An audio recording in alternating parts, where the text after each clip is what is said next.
नमस्कार साथियों, आपका स्वागत है रेनबो अपनी क्लास में। आज हम बात करेंगे यूपीएससी में आने वाले बहुत महत्वपूर्ण टॉपिक करंट अफेयर्स पर। इसमें मैंने एक छोटी सी कोशिश की है कि यूपीएससी में आने वाले या यूपीएससी से संदर्भित जो भी टॉपिक्स हैं जो कि बहुत ही महत्वपूर्ण रखते हैं करंट अफेयर में, उनको मैं आपके सामने प्रस्तुत कर सकूं। और इसी दौरान ये मेरा पहला वीडियो है जिसमें मैं आपको बताऊंगी कि जो फैमिली हेल्थ सर्वे हुआ है उसमें क्या क्या ज़रूरी बातें उभर के आई हैं। तो दोस्तों, अगर आपको मेरा जो ये इनिशिएटिव है वो अगर अच्छा लगता है और मेरा मेहनत अगर आपको सच में भाता है तो आप प्लीज़ कमेंट करें, मुझे बताएं कि आपको मेरा वीडियो कैसा अच्छा लगता है। आप इसमें मुझे ये भी बता सकते हैं कि मैं आगे आपके लिए क्या करूं और कैसे वीडियो लेके आऊं। और प्लीज़ आप इस चैनल को सब्सक्राइब और लाइक ज़रूर से ज़रूर करें। और मैं आपके लिए बेहतर से बेहतर वीडियो बनाऊंगी, ये मेरा प्रतिबद्धता है। तो वीडियो चालू करते हैं और देखते हैं कि हमारे पोटली में क्या है आज। दोस्तों, हम बात कर रहे हैं सोसाइटी और सोशल जस्टिस की। और इस चीज़ को मैंने पहला टॉपिक के रूप में लिया है। पॉलिटी, इकोनॉमी, साइंस, टेक, बाकी सारे सब्जेक्ट ना लेकर के मैंने इसको लिया है क्योंकि मुझे लगता है कि हम एक सिविल सर्विसेज के लिए पढ़ाई कर रहे हैं, तो सबसे पहले क्यों ना सोसाइटी पे ही अपनी नज़र डाली जाए। और सोसाइटी के बारे में ही जानना पहली प्राथमिकता भी है हमारी। तो चलिए आगे बढ़ते हैं। और इस सोसाइटी और सोशल जस्टिस में भी पहला टॉपिक मैंने फैमिली हेल्थ सर्वे लिया है। तो देखते हैं कि इस सर्वे में क्या है आगे। अगर हम बात करें ministry of health and family welfare, ये लेकर के आता है ये फैमिली हेल्थ सर्वे। और इसमें मैं एक चीज़ आपको बताना चाहूँगी दोस्तों कि मैंने इसमें जो है हिंदी में भी आपके लिए डाल दिया है। अगर आप हिंदी मीडियम के छात्र हैं या छात्राएं हैं तो आपके लिए बहुत ही अच्छा होगा कि आप इसमें आप पढ़ सकते हैं और इसके नोट्स भी बना सकते हैं आप चाहे तो मैंने सोचा कि ये यूनिवर्सल होनी चाहिए और शिक्षा में ना लैंग्वेज की बाध्यता हो और ना ही एज की, ना ही जेंडर की, किसी चीज़ की बाध्यता नहीं होनी चाहिए मेरे हिसाब से। तो और बहुत अच्छा होगा कि हिंदी मीडियम के छात्रों के लिए भी ये सुलभ हो जाए। तो इसीलिए मैंने ये दोनों ही लैंग्वेज में किया है। तो आप देखिए इसको और हम आगे बढ़ते हैं। Ministry of health and family welfare ने ये रिलीज़ किया है ये डेटा। और इसका नाम है फैमिली हेल्थ सर्वे 5, ये 5वां सेक्टर है इसीलिए। और इसमें 22 स्टेट्स एंड यूटीज़ ने हिस्सा लिया। पर कुछ इसमें जो नहीं लेने वाले स्टेट्स हैं, हिस्सा नहीं लेने वाले स्टेट्स हैं, उनमें तमिलनाडु, राजस्थान, पंजाब, उत्तर प्रदेश, झारखंड, उड़ीसा और मध्य प्रदेश है। ये सारे कितने हो गए? 1, 2, 3, 4, 5, 6, 7। इन सातों ने हिस्सा नहीं लिया है। तो इनको आप बहुत ही मायने में बिठा लें क्योंकि हो सकता है कि यूपीएससी यही प्रश्न पूछ ले कि इनमें से कौन सा हिस्सा लिया है और उसमें तमिलनाडु का नाम डाल दें, जबकि तमिलनाडु तो फैमिली हेल्थ सर्वे में था ही नहीं। ठीक है। और जहाँ तक रही बात फिर इसके आगे क्या क्या होता है, तो जैसे कि इसमें जो आईआईपीएस है, ये एक नोडल एजेंसी है मिनिस्ट्री ऑफ हेल्थ और फैमिली वेलफेयर का। और यही जो है कंडक्ट करवाता है आपका सर्वे। और ये मुंबई में स्थित है। ये इसका फुल फॉर्म है इंस्टीट्यूट फॉर पॉपुलेशन साइंसेज। तो इसको आप ध्यान से नोट कर लें। और मेन ऑब्जेक्टिव जो है, जो ये सक्सेसिव राउंड्स होते हैं इस सर्वे में, तो वो इसलिए है ताकि ये एक रिलायबल और कंपेरेबल डाटा सेट आपको प्रोवाइड करवा सके जो कि तुलनीय हो और उभरते मुद्दों पर हो। तो विश्वसनीय तो होना ही चाहिए। तो ये इसका एक एम है, ये इसका एक ऑब्जेक्टिव है। और इसमें जो है करीब करीब 30 सस्टेनेबल डेवलपमेंट गोल्स के बारे में बात की जाती है। यहाँ पे दोस्तों आपके लिए सवाल है कि आप मुझे बताएंगे कितने सस्टेनेबल गोल्स हैं और उनमें से हेल्थ से संबंधित जो भी सस्टेनेबल गोल्स हैं वो आप प्लीज़ कमेंट करें। उसके बाद इन सब को हमें 2030 तक हमें लक्ष्य रखा है कि हमें इन सस्टेनेबल गोल्स को अचीव करना है। तो ये बात हम जानते ही हैं। और इसमें कुछ नई चीज़ें, इस बार फैमिली हेल्थ सर्वे में कुछ नई चीज़ों को भी जगह मिली है, जैसे प्री स्कूलिंग एजुकेशन और डिसेबिलिटी के बारे में और फिर डेथ रजिस्ट्रेशन के बारे में, और मेंस्ट्रुएशन के दौरान बाकी प्रैक्टिसेस के बारे में, अबॉर्शन के रीजंस और मेथड्स के बारे में, इन सबको भी जगह मिली है। और इस बार एक और नई चीज़ का मतलब इसमें आगाज़ हुआ है, और वो है percentage of women and men who have ever used internet. वैसे महिलाएं और पुरुष जिन्होंने कभी भी इंटरनेट का इस्तेमाल किया है, तो ये एक बहुत ही महत्वपूर्ण पॉइंट हो गया इस सर्वे। और अगर हम बात करें टोटल फर्टिलिटी रेट की, तो ये टोटल फर्टिलिटी रेट हमारी गिरी है। एक तरह से पॉपुलेशन घटाने में ये बहुत ही अच्छा है, लेकिन फिर भी इसमें जो है, जो रिप्लेसमेंट लेवल है फर्टिलिटी की 2.1, ये अचीव किया गया है करीब 19 आपके स्टेट्स में, राज्यों में 22 में से। और इनमें 3 राज्य जो कि मणिपुर, मेघालय और बिहार है, उनमें TFR जो है ये रिप्लेसमेंट लेवल से भी ऊपर है। तो हम देख सकते हैं मणिपुर में 2.2, मेघालय में 2.9, बिहार में 3 है। तो ये तो रहा टोटल फर्टिलिटी रेट। और जहाँ तक बात की जाती है कंट्रासेप्टिव प्रिवलेंस रेट की, तो ये जो है बढ़ा है। लोग अब कंट्रासेप्टिव का इस्तेमाल ज़्यादा करने लगे हैं। और ये हाईएस्ट कहाँ रहा, तो ये हाईएस्ट हिमाचल प्रदेश और वेस्ट बंगाल में, जो कि 74% रहा। ठीक है। और जो फैमिली प्लानिंग में भी एक डिक्लाइनिंग ट्रेंड चल रहा है वैसे तो फेज़ 1 स्टेट्स और यूटीज़ में। तो इसमें जो है ये मेजर इशू रहा है इन इन सालों में। और लेस देन 10% आ गया है कुछ स्टेट्स में, एक्सेप्ट मेघालय और मिजोरम। ठीक है। और अगर हम बात करें इम्यूनाइजेशन की, इम्यूनाइजेशन में एक इनिशिएटिव है जिसका जिक्र इसमें भी किया गया है वैसे तो, लेकिन फिर भी आप मुझे कमेंट करें कि इम्यूनाइजेशन के लिए, जो फुल इम्यूनाइजेशन के लिए जो इनिशिएटिव चलाया जा रहा है इंडिया में, उसका नाम क्या है। ठीक है। आगे हम आप झट से कीजिए ताकि आगे जो है हम इसमें देखें तो आपको यकीन हो जाए कि वो वही है।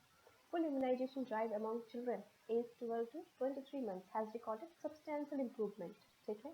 तो ये जो 12 साल से 23 साल के बच्चे हैं, या 23 साल की उम्र तक के जो युवाएं हैं, उनमें फुल इम्यूनाइजेशन चल रहा है और इसमें इम्प्रूवमेंट भी देखा गया है। और इनमें से तो जो 2/3 बच्चे हैं वो फुल्ली इम्यूनाइज्ड हो चुके हैं, फुल्ली उनको टीकाकरण उनका हो चुका है। हाँ, लेकिन ये एक्सेप्ट नागालैंड, मेघालय और असम, इनमें अभी भी टीकाकरण पूरा नहीं हो पाया है। ठीक है। तो ये भी एक एक्सेप्शन है, तो आप इसको भी ध्यान रखिएगा, नागालैंड, मेघालय और असम। मैं यूजुअली इनका नाम अमन कह के याद करती हूँ, AMN। आप भी ऐसे कर सकते हैं। और करीब करीब 3/4 ऑफ डिस्ट्रिक्ट में 70% या उनसे ज़्यादा, जो कि 12 से 23 महीने के बच्चे हैं, वो फुल्ली इम्यूनाइज्ड है और कोई भी चाइल्डहुड डिजीज से, जैसे पोलियो वगैरह। ठीक है। और अगर हम बात करें कि जो national health survey, family health survey आपका चौथा संस्करण था और जो 5वां संस्करण है, तो उसमें इम्यूनाइजेशन कवर और बढ़ा है। ठीक है। और बहुत सारे यूटीज़ में और बहुत सारे स्टेट्स में भी इसका लेवल बढ़ गया है। और अगर हम बात करें तो 11 आउट ऑफ 22 स्टेट्स इंक्रीज करीब करीब 10% से ऊपर था। और अगर दूसरे 4 यूटीज़ में बात करें, तो जो यूटीज़ या स्टेट में बात करें, तो 5 से 9% की वृद्धि हुई है। तो ये हमारे लिए इतना इम्पोर्टेंट डाटा नहीं था। खैर, और इसमें जो भी वुमेन है जो कि ANC विजिट करती हैं हेल्थ प्रोवाइडर्स के पास। ठीक है। तो ये एंटीनेटल चेकअप के लिए, तो वो जो मतलब जो भी जाती हैं अपने चेकअप के लिए हेल्थ प्रोवाइडर्स के पास, उनकी भी संख्या में वृद्धि हुई है। तो ये बहुत ही अच्छी बात है। और ये 13 यूटी और स्टेट्स में देखा गया।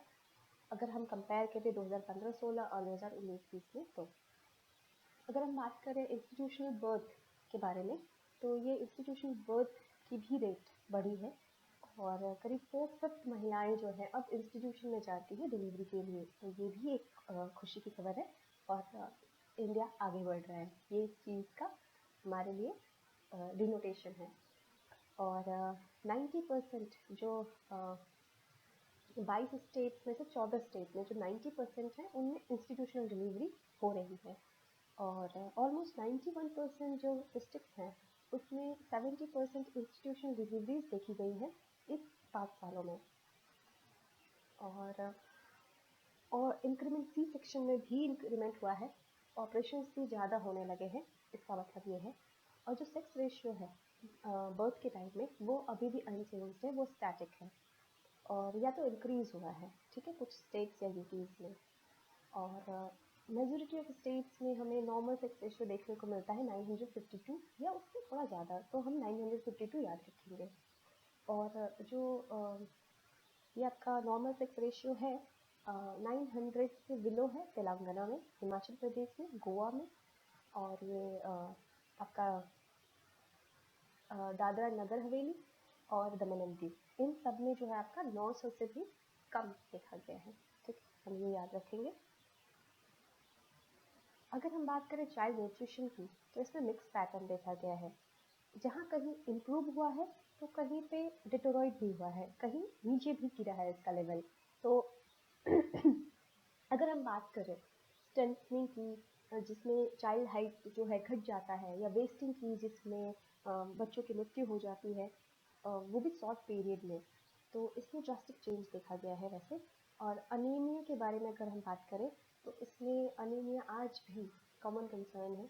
बहुत लोग, बहुत महिलाएं हमारी अनीमिया के शिकार है हमारे हिंदुस्तान में, और more than half of the children and women are anaemic. तो हम देख सकते हैं 50% से ज़्यादा अगर बच्चे और वुमेन हमारे रक्त की कमी से जूझ रहे हैं, तो ये भारत कैसे आगे बढ़ेगा। तो इसके लिए भी स्टेप्स उठाने बहुत ज़रूरी है।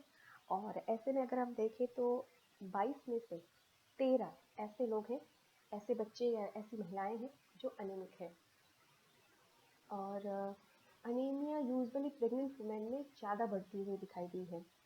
और अगर हम फैमिली हेल्थ सर्वे चौथे संस्करण की बात करें, तो उससे ज़्यादा दिखाई दी गई है, ठीक है। और जो कंजप्शन है IFA टैबलेट्स का, जो प्रेग्नेंट वुमेन लेती हैं 180 डेज या उससे ज़्यादा के लिए, तो इसके इसके बावजूद ये जो है बढ़ता हुआ नज़र आ रहा है। तो ये आपका IFA टैबलेट्स, आपको पता ही होगा ये क्या है, ये आपका फॉलिक एसिड टैबलेट है। और वो बोथ वुमेन एंड मेन जो है, इसमें very high random blood glucose level देखा गया है।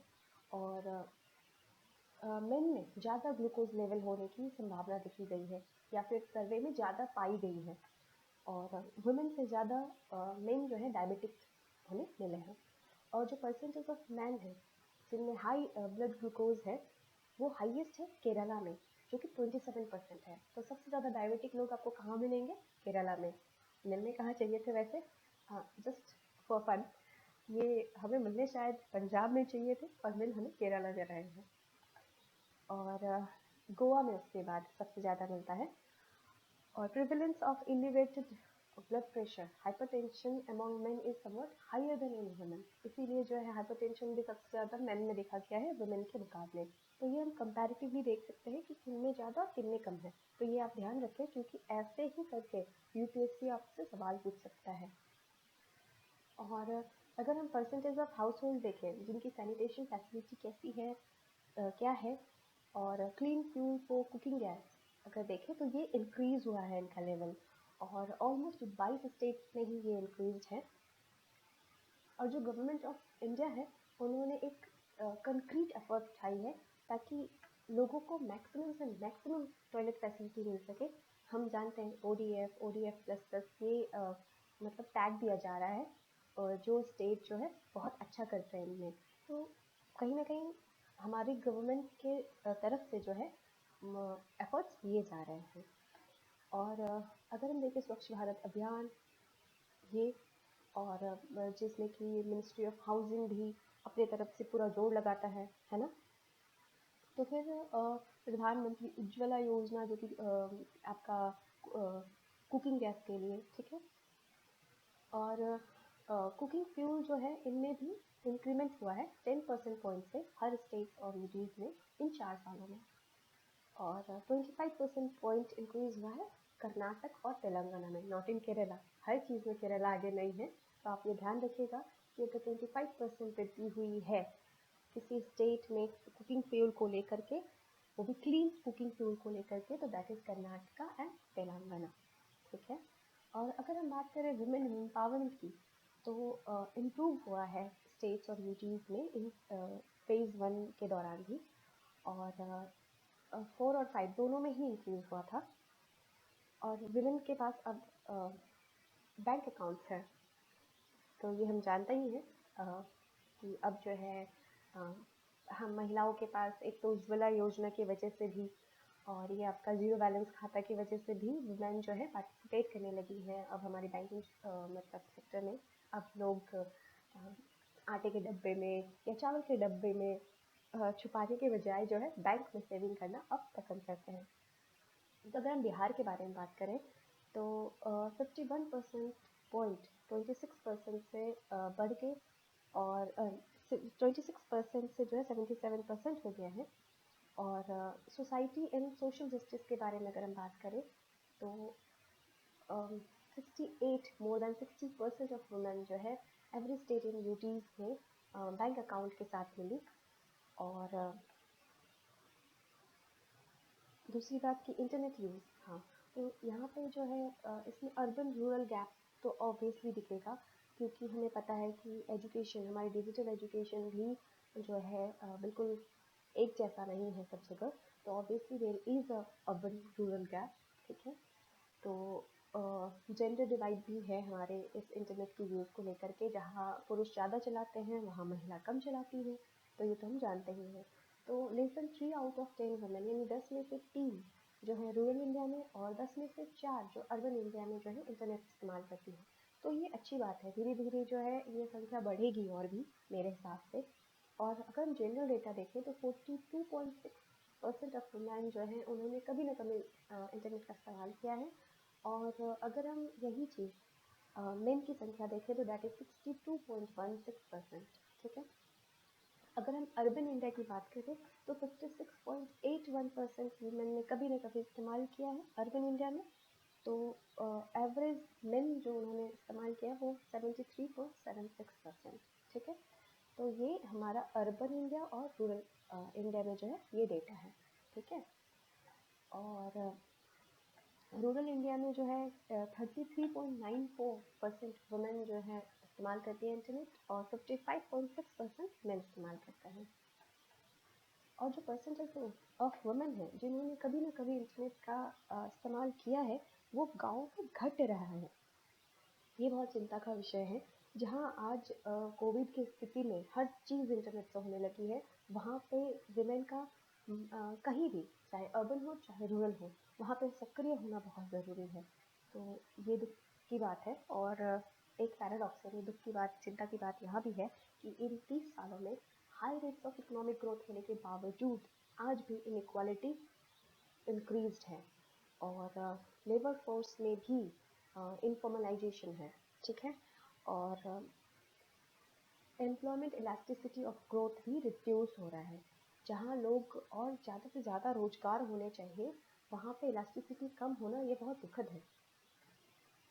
और पीरियोडिक लेबर फोर्स सर्वे में भी जो है हमने देखा कि 2017-18 में हमारा 40 साल का सबसे कम मतलब एम्प्लॉयमेंट रेट रहा है, तो वो भी दुखद घटना थी। तो ऐसे ही यहाँ पे भी ये बताया गया है कि एम्प्लॉयमेंट इलास्टिसिटी क्या हो रही है, हमारी घट रही है। तो ये भी एक चिंतास्पद बात है। और पब्लिक प्रोग्राम जैसे कि Mahatma Gandhi national rural employment guarantee scheme, मतलब public distribution system, integrated child development scheme, और मनरेगा मीन्स, ये सारे जो है एब्सोल्यूट पॉवर्टी को घटाने का काम तो कर रहे हैं फिलहाल। और लेकिन स्टारवेशन रेट आज भी बहुत है, भुखमरी से लोग आज भी बहुत मर रहे हैं। तो volunteers of right to food campaign ने ये पता लगाया है कि करीब 100 स्टारवेशन रेट्स जो है मीडिया में देखा गया है सिंस 2015, ठीक है। तो फ्री सर्वे किया जाता है। हंगर वॉच ऑलरेडी इसके बारे में काम करती है कि food insecurity, declining in food consumption, ठीक है। तो इन सब के बारे में ये बताती है हमें। ये हंगर वॉच स्पेशली पुअर और वल्नरेबल इन सेक्शंस पे ज़्यादा ध्यान देती है। और अभी भी काफ़ी अटेम्प्ट्स हो रहे हैं कि जो अंडर फंडिंग या जनरली नेगलेक्ट है उनको थोड़ा उठाया जाए। अगर एक बहुत ही ये दुखद वाली घटना है कि पार्लियामेंट्री क्वेश्चन में हमारे ministry of women and child development के जो मिनिस्टर हैं, उन्होंने ये डेटा दिया था कि पोषण अभियान का जितना लागत है उसका सिर्फ 32.5% फंड ही रिलीज हो पाया और यूटिलाइज्ड हो पाएगा आगे। तो ये बहुत ही दुखद घटना है। ऐसे में जो है हमें मतलब हमें ज़रूरत है कि हम हेल्थ पे ज़्यादा से ज़्यादा खर्च कर सकें और ज़्यादा से ज़्यादा लोगों की भलाई हो सके। तो ये सारे डेटा जो है आपको जो आपके एक्सेप्शंस हैं उनको याद करने की कोशिश कीजिए, ताकि और ये आपको वहाँ रिकॉल हो, इस तरह से याद कीजिए। अगर आप परीक्षा हॉल में बैठे हैं तो आपसे कुछ छूटना नहीं चाहिए, ठीक है? और बाकी अगर आपको नोट्स बनाने हैं तो आप इससे बना सकते हैं। और प्लीज़ दोस्तों, सब्सक्राइब कीजिए हमारे चैनल को, लाइक कीजिए और कमेंट ज़रूर कीजिए। मैं जो भी सवाल पूछती हूँ उनका आंसर भी दीजिए, ये आपके लिए बहुत ही महत्वपूर्ण है। और इसके साथ ही आज का वीडियो हम समाप्त करते हैं। Thank you. जय हिंद, जय भारत।